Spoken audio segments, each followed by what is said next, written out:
علیہ۔ اس زندگی میں بہت سارے شروع سے لے کے فرشتوں میں بھی بہت بڑے علم والے نبی بھی، رسول بھی، خطیب بھی ہوئے، پھر جنات میں بھی بڑے بڑے ہستیاں ہوئے، گزر گئے، اور انسانوں میں بھی، اور قیامت تک ہوتے رہیں، لیکن کوئی بھی خطیب جو ہے وہ حضور علیہ الصلوۃ والسلام جیسا کوئی خطیب آج تک نہ آیا، نہ جو ہے وہ آئے گا۔ آپ نے فرمایا کہ جب قیامت کے دن کوئی بھی نہیں کسی کو بولنے کی اجازت ہوگی، تو فرمایا کہ میں خطیب ہوں قیامت کے دن کا بھی۔ اس وقت نبی علیہ السلام صلی اللہ علیہ وسلم کو اللہ پاک جو ہے اذن شفاعت، اذن خطابت، اذن یعنی کلام عطا فرمائے گا۔ تو آپ کے جو جمعہ کا خطبہ، جس کا پہلے بھی ذکر ہو رہا تھا، اس سے جو ہے پھر آپ یہ سوچیں، اندازہ لگا سکتے ہیں کہ اس میں کتنا علم ہوگا۔ آپ کی جو یعنی بات میں، آپ کے کلام میں، وہ جتنا اللہ پاک نے علم حکمت دی تھی، تو آپ کا ہر کلام اس حکمت اور علم اور دانائی سے جو ہے وہ بھرا ہوا ہوتا ہے۔ تو اسی لیے ہم سیکھ رہے تھے اس سے، جو ابھی پہلے انگلش میں ابھی اردو میں بھی سن لیں کہ آپ علیہ السلام نے فرمایا فقدموا، جو جمعہ کا پہلا خطبہ آپ نے دیا اس زندگی میں، فقدموا لانفسکم، کہ اپنے لیے کچھ آگے بھیجو۔ پچھلی دفعہ میں نے یہ بیان کر دیا تھا کہ اس سے ایک نقطہ یہ پتہ چل گیا کہ اپنے لیے کہ دین پر چلنے کا، قرآن پر چلنے کا، سنت پر چلنے کا، شریعت پر چلنے کا، اللہ پاک کی اطاعت کرنے کا، بندگی کرنے کا، نبی علیہ السلام کی محبت، سنت، یہ سب جو ہے اس کا فائدہ وہ بندے کو ہونا ہے، وہ بندے کو ہی مل رہا ہے، اللہ پاک کو نہیں ملتا۔ اللہ پاک جو دینے والا ہے وہ تو فرماتا ہے، جہاں اس نے عبادت کا حکم دیا ہے کہ وَمَا خَلَقْتُ الْجِنَّ وَالْإِنسَ إِلَّا لِيَعْبُدُونَ مَا أُرِيدُ مِنْهُمُ الرِّزْقَ وَمَا أُرِيدُ أَنْ يُطْعِمُونَ۔ جہاں فرمایا عبادت کا حکم ہے کہ جن و انس کے عبادت کے لیے پیدا، کے ساتھ ہی اللہ پاک نے بیان کر دیا، کیونکہ یہ کسی کے ذہن میں نہ آئے کہ کوئی عبادت میں کوئی اللہ پاک کا کوئی نفع ہے۔ فرمایا مَا أُرِيدُ مِنْهُمُ الرِّزْقَ، میں کچھ نہیں چاہتا، مجھے کوئی رزق، کسی کی سپورٹ، کوئی شے، کوئی عبادت، کوئی چیز نہیں چاہیے۔ وَمَا أُرِيدُ أَن يُطْعِمُونَ، نہ میں چاہتا ہوں مجھے، یعنی نہ ہی اللہ کو کسی کو کھلانے کی ضرورت ہے، نہ ہی اللہ کو رزق کی ضرورت ہے۔ تو اللہ پاک فرمایا کہ ان اللہ هو الرزاق، بلکہ وہ ذات تو وہ ہے کہ جو سب کو رزق دیتی ہے، سب کو کھلا رہی ہے، پلا رہی ہے، زندہ رکھا ہوا ہے۔ تو بندے کا فائدہ ہے اس میں، ہمارا فائدہ۔ اور میں نے آپ کو پہلے مثال عرض کی ہے کہ دنیا میں دیکھیں نا، ہمیں فائدہ، ہم سمجھتے ہیں ہمارا فائدہ ہے کام میں، محنت میں، کاروبار میں، بینیفٹ میں، انگلینڈ آنے میں اور ملکوں میں جانے میں۔ تو ہم لوگ کتنی بڑی قربانیاں دے رہے ہیں دنیا کے لیے، جو ہے ناک رگڑ رہے ہیں دنیا کے لیے، جو ہے وہ یعنی کتنا 10 گھنٹے، 12 گھنٹے، 6 دن، 5 دن، 7 دن محنت کر۔ کیوں؟ اس میں ہمیں اپنا فائدہ نظر آ رہا ہے۔ یہ اگر انسان کو سمجھ آ جائے کہ میرا فائدہ، زیادہ فائدہ آخرت میں ہے۔ جیسے امام حسن بصری رحمۃ اللہ علیہ سے کسی نے پوچھا، محنت کرو، ہم نہیں کہتے محنت نہیں، تو یہ دنیا بقا کی جگہ نہیں، یہ عارضی یعنی رینٹ کی جگہ ہے، آپ نے لی ہوئی ہے، کچھ دیر کے لیے آپ کو ٹیننسی دی گئی ہے، کسی کو 10 سال، کسی کو 20 سال۔ یہ بھائی عبد القدیس جو وفات پا گئے، ان کی 52 سال عمر تھی، تو انہوں نے 52 سال کے لیے ٹیننسی ان کو دی گئی، 52 ایئرز کے لیے۔ اب 52 سال ختم ہو گئے تو بس دنیا سے وہ رہی، ساری زندگی انگلینڈ میں، موت جو ہے وہ ادھر لکھی اور وہ ادھر ہو گئی۔ وہ تو اب میرا، آپ کا بھی، سارا سب کے لکھا ہوا ہے کہ کس وقت ہم نے دنیا سے جانا ہے۔ تو یہ رینٹ کی جگہ ہے، یہاں ٹھہرنے کے لیے بندہ نہیں آیا۔ تو انہوں نے فرمایا وَعْمَلْ لِلْآخِرَةِ بِقَدْرِ بَقَائِكَ فِيهَا، اور آخرت کے لیے جہاں تم نے ہمیشہ رہنا ہے، اتنی محنت کرو جتنا ادھر رہنا ہے۔ تو ادھر تو ہمیشہ رہنا ہے، اس لیے زیادہ محنت ادھر، ادھر کے لیے بھی جتنا ٹھہرنا ہے. تو اب جو ہے یہ دوسرا نقطہ ہو گیا کہ اللہ پاک کو اس سے کوئی نفع نہیں، بالکل کوئی نفع نہیں، بندوں کو ہی جو ہے یعنی اب مجھے جو ہے یہ سب سے زیادہ جو ہے نفع ہوتا ہے.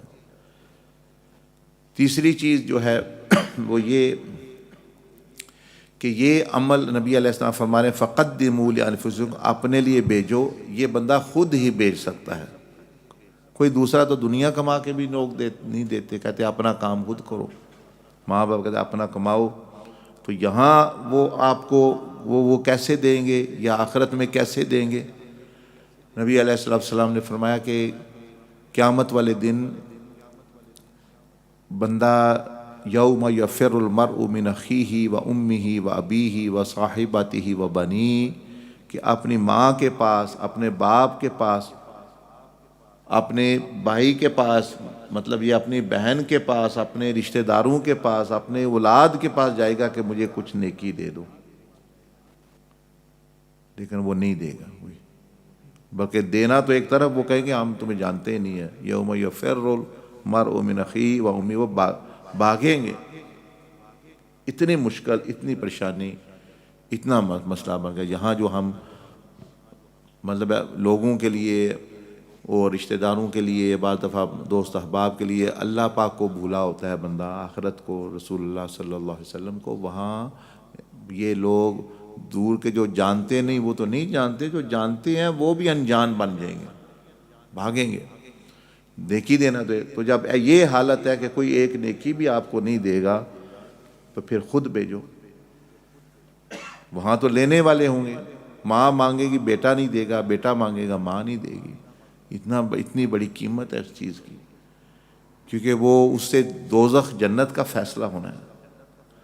لیکن وہ حدیث شریف میں واقعہ ایک آتا ہے کہ دیکھیں مخلوق کا بھلا چاہنا، اللہ پاک کے بندوں کی مدد کرنا اتنا بڑا عمل ہے کہ یہ آخرت میں بھی کام آ جائے گا. جن لوگوں کا ذہن بنا ہوا ہے نا مینٹیلٹی، جیسے وہ میں اپنے تایا جان کے بارے میں بتا رہا تھا، وہ لاسٹ سٹیجز میں مطلب یعنی سوئے ہوئے ہیں، بے ہوشی میں بھی وہ کہہ رہے ہیں نماز پڑھو، لوگوں کی خدمت کرو، لوگوں کو مہمان نوازی کرو.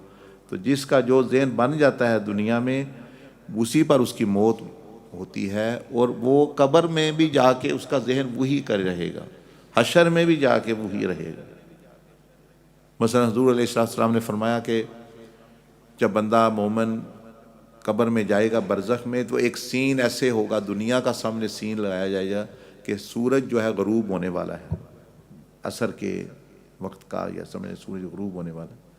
تو وہ بندہ کہے گا وہ پیچھے جو مجھے نماز پڑھنے دو، میں نے میری نماز جاری عصر کی. اب وہی کہے گا جس کو دنیا میں فکر تھی، اور جو دنیا میں الارم بجا بند کر کے سو گیا وہ کیسے کہے گا؟ وہ تو نہیں وہ کہے گا. وہ ہوگا جس کو بھئی اتنی فکر ہے، بھئی سورج غروب ہو رہا ہے، وہ برزخ میں ہے، اس کو وہ ادھر کا خیال نہیں. وہ کہہ رہے جہاں بھی ہوں میں، مطلب یعنی یہ میری نماز جا رہی ہے. تو فرشتے بھی حیران، فرشتے کہیں گے اس سے آپ کیا پوچھیں، اس کو تو پہلے ہی نماز کا پتہ ہے، یہ تو نماز اتنا اللہ کا پاک کا ماننے والا ہے، نبی علیہ السلام کے ماننے والا ہے. دین جس کا ستون نماز ہے، وہ اس کو مر کے بھی اس کی فکر ہے. اور ہم لوگ وہ ہیں کہ وہ دنیا میں ہی اس کو بھولے ہوئے ہیں. یہ میرے یہ تھا، یہ میرا مسئلہ ہو گیا، میرا فلاں ہو گیا، یہ ہو گیا، وہ ہو گیا. تو پھر وہاں بھی ایسے ہی ہوگا. تو وہ قیامت والے دن نبی یعنی آپ کا واقعہ ہے کہ یہ جو بندے کا دماغ بن جائے ایسا کہ میں نے لوگوں کا فائدہ اللہ کے لیے، لوگوں کی مدد کرنی ہے. فرمایا کہ ایک بندے سے فرشتے کہیں گے کہ تم جو ہے تمہاری ایک نیکی کم ہے، تم دوزخ میں جاؤ گے، دل یہی ہے تمہارے لیے. وہ کہے گا میں کسی سے لے آؤں؟ وہ کہیں گے ہاں اگر دے سکتا ہے تو میں دے. وہ ماں کے پاس، باپ کے پاس، دوست کے پاس، بیوی کے پاس منتیں کرے گا، میں نے تمہاری خدمت کی، میں نے تمہارے لیے تحفے دیے، یہ کیا وہ کیا. اولاد کو کہے گا، کوئی اس کو کہے گا نا بھائی ہم خود خطرے میں ہیں، پتہ نہیں ہمارے ساتھ کیا ہونا ہے، ہمیں تو اب خوب بڑی ضرورت ہے، دیکھیں جہنم سامنے ہے. وہ بھاگیں گے، وہ اس سے بات بھی نہیں کریں گے. وہ بیچارہ ایسے پریشان پھر رہا ہے میدان حشر. کتنا بڑا ہوگا، مطلب لاکھوں کروڑوں اربوں لوگ ہوں گے پھر رہا ہے. تو ایک بندہ بیٹھا ہوگا, وہ بھی بیٹھے رہے, بہت سارے لوگ ہوں گے, یا ظاہر ساری چیزیں ادھر ہے, تو یہ ایسے لوگوں کو کہہ رہا ہوگا, تو وہ کہے گا کیا بات ہے, کیا کہہ رہے ہو؟ انہوں نے کہا کہ میری جو ایک نیکی جو ہے نا, اس سے میرا جنت کا فیصلہ ہو سکتا ہے. وہ کہے گا کہ لے لو, مجھ سے لے لو.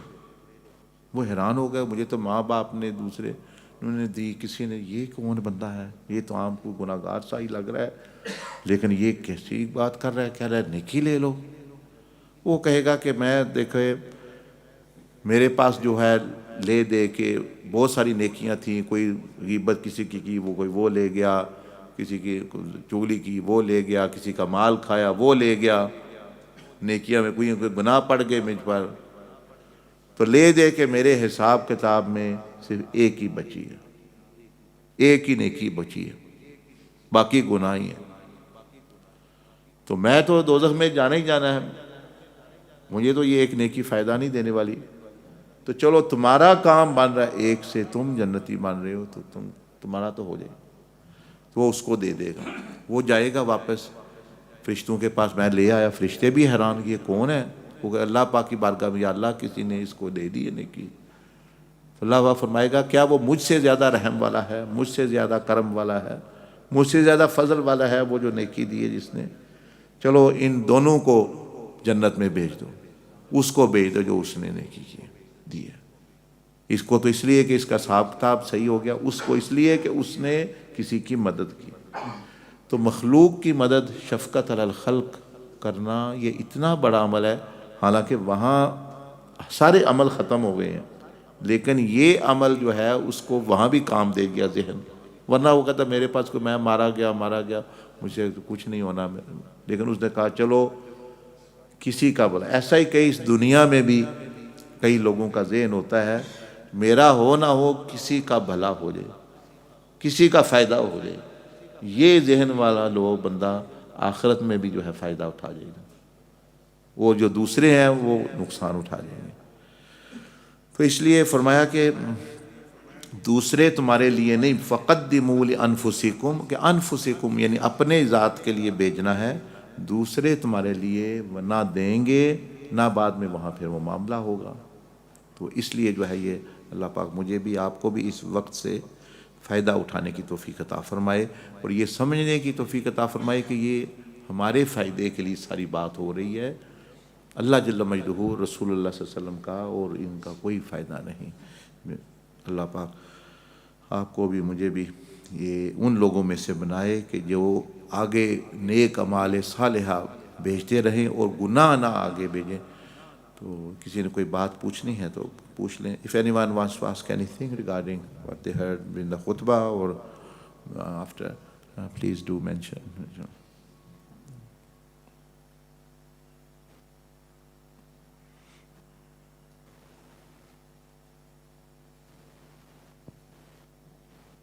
Just relating to the topic, please. Assalamu alaikum wa rahmatullahi wa barakatuh, sir. Wa alaikum assalam wa rahmatullahi wa barakatuh. Thank you for giving the opportunity and enlightening us with the reality of this world. My question is regarding helping others. That sometime maybe a situation arises that some members of the family or others say, you've always giving to the charity.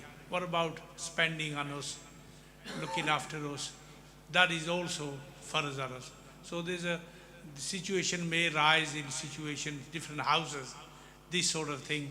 So enlighten us with this situation that someone wants to give more, but these are the family and the members of the family, this situation rises. How should one deal with this situation? If they are also deserving zakat and sadaqah, then they obviously deserve more, meaning more than the others. So if, let's say, there are two poor people, one is your relative, one is other stranger, so the relative deserves more. So if that's the case, they are also like actually beggars and very poor people.